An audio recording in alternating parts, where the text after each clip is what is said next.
Hello everyone, welcome to IFS. मैं आज आपको एक ऐसे ऐसे कैंडिडेट से मिलाना चाहता हूं जिन्होंने अभी अभी एलएस में 66 रैंक से क्वालिफाई किया है। तो चलिए बताइए, आपका सबसे पहले कि आपका नाम क्या है, आप कहाँ से हो, आपकी सर ग्रेजुएशन कब हुई, आपकी पोस्ट ग्रेजुएशन कब हुई, उसके बारे में थोड़ा बहुत आप बताइए। सर मेरा नाम जलेश्वर कुमार सिंधराम है। मैं छत्तीसगढ़ राज्य के मुंगेली जिले का निवासी हूँ। सर मैंने अपनी कॉलेज बिलासपुर यूनिवर्सिटी से कंप्लीट किया है 2018 में। और सर मेरा एमएससी भी बिलासपुर यूनिवर्सिटी से कंप्लीट हुआ है। एमएससी में आपका स्पेशलाइजेशन क्या था?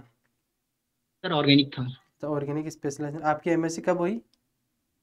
एमएससी सर कंप्लीट हुई है अभी सर, 2025 में। 2025 में? जी सर। अच्छा, तो 25 में एमएससी कंप्लीट के साथ साथ आपने एलएस भी क्वालिफाई कर लिया।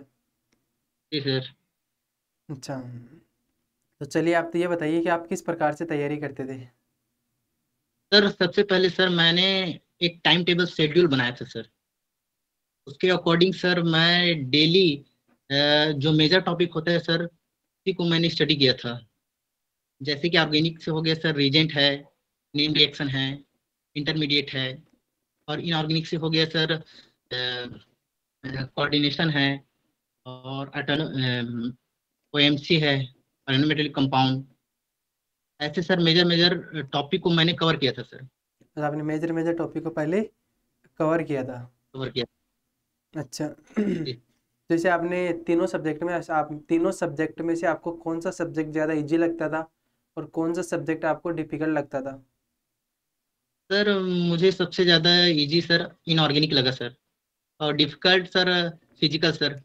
मैंने सर लगभग फिजिकल में सिर्फ 2-3 टॉपिक को ही कवर किया था। अच्छा, दो तीन टॉपिक को आपने कवर किया था फिजिकल में। जी सर। अच्छा। तो चलिए आप बताइए कि आप तो एप्टीट्यूड की तैयारी आपने कैसे की? एप्टीट्यूड के सर आपके ही चैनल से किया था सर, मतलब प्रीवियस एप, ईयर। अच्छा, मतलब आपने एप्टीट्यूड के क्वेश्चंस वगैरह लगाए, खूब सारी चीज़ें लगाई। जी सर, प्रीवियस ईयर का क्वेश्चन को निकाला था सर, 2-3 सालों का।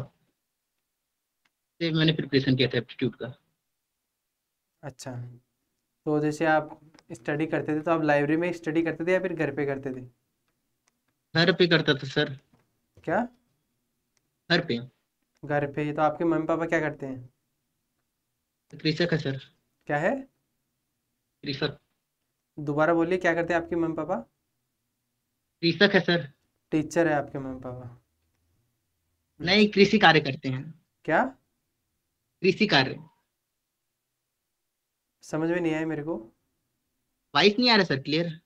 नहीं, आप बोल क्या रहे हो, एक बार ठीक से बोलो थोड़ा सा। कृषक है सर, कृषक। कृषि कार्य करते अच्छा, हैं। कृषि कार्य करता है। अच्छा, खेती जी वगैरह सर। करते हैं आपके घर वाले? जी सर। अच्छा, फिर भी आपके घर वाले मतलब खेती वगैरह, फार्मर फैमिली से होते हुए आपने देखो एलएस क्वालिफाई कर लिया। जी सर। आपका फ्यूचर का क्या प्लान है अब? सर जेआरएफ का प्लान है सर। फ्यूचर में जेआरएफ का तैयारी। तो फ्यूचर में आपका जेआरएफ करने का प्लान है क्या भाई? आपको जेआरएफ निकालनी ही है? जी ठीक सर। है। जैसे आप जैसे आपको मतलब क्या, जैसे आपने पेपर एग्जाम से पहले तैयारी कर रहे थे, जी सर। तो आपने तो आपको किस प्रकार से तैयारी कर रहे थे? आपने मॉक टेस्ट किस प्रकार से लगाए? आपने मॉक टेस्ट वगैरह भी लगाए थे क्या आपने? जी सर, मैंने मॉक टेस्ट लगाया था। फिर क्या हुआ? सर मॉक टेस्ट लगाया तो थोड़ा सा इजी लगा सर। पहले स्टार्टिंग में देखा तो बहुत डिफिकल्टी लगता था सर। लेकिन जैसे जैसे मॉक टेस्ट है, टेस्ट सीरीज है, लिया तो थोड़ा सा समझ में आया समझ में आया, पैटर्न। मतलब एक प्रकार से आपके अंदर कॉन्फिडेंस डेवलप हुआ कि भाई हम भी कर सकते हैं। जी सर। अच्छा, मतलब जैसे आप मॉक टेस्ट लगाते तो आपकी स्कोर क्या रहता था इस मॉक टेस्ट में? टेस्ट में स्कोर कम ही आता था सर मेरा। फिर भी? फिर भी बहुत कम ही सर, लगभग एवरेज। अच्छा, मतलब आपको कम स्कोर आता था, आपको डिमोटिवेशन नहीं फील होता था, डिमोटिवेट नहीं होते थे आप? होते थे सर, फिर भी ट्राई करते थे सर। अच्छा, फिर भी आप ट्राई करते थे।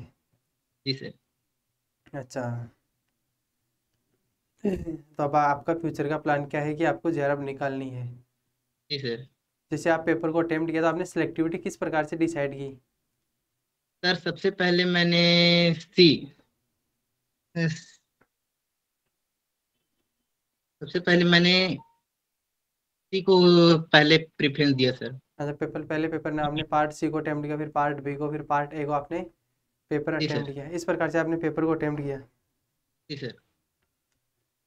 तो आप कंप्लीट मतलब आप आपके लिए जब पेपर अटेम्प्ट कर रहे थे तो 3 घंटे आपके लिए सफिशिएंट थे? नहीं था सर सफिशिएंट। पार्ट डेफिशिएंट सी में चला गया। है? पार्ट सी में ही बहुत टाइम चला गया। जब पार्ट सी में आपको बहुत टाइम चला गया था? जी सर। अच्छा। सिलेक्ट डिफिकल्ट होता है सर, उसमें 60 क्वेश्चन में।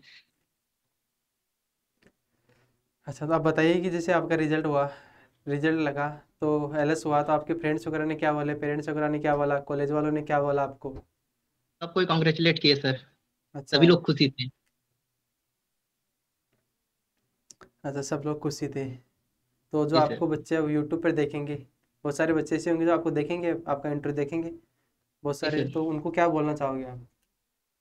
सर सबसे पहले सर वो लोग सिलेबस को सबसे ज्यादा समझे सर, क्योंकि डिफिकल्टी होता है सिलेबस को ही समझना, क्योंकि इसका सबसे बड़ा होता है सर सिलेबस नेट का।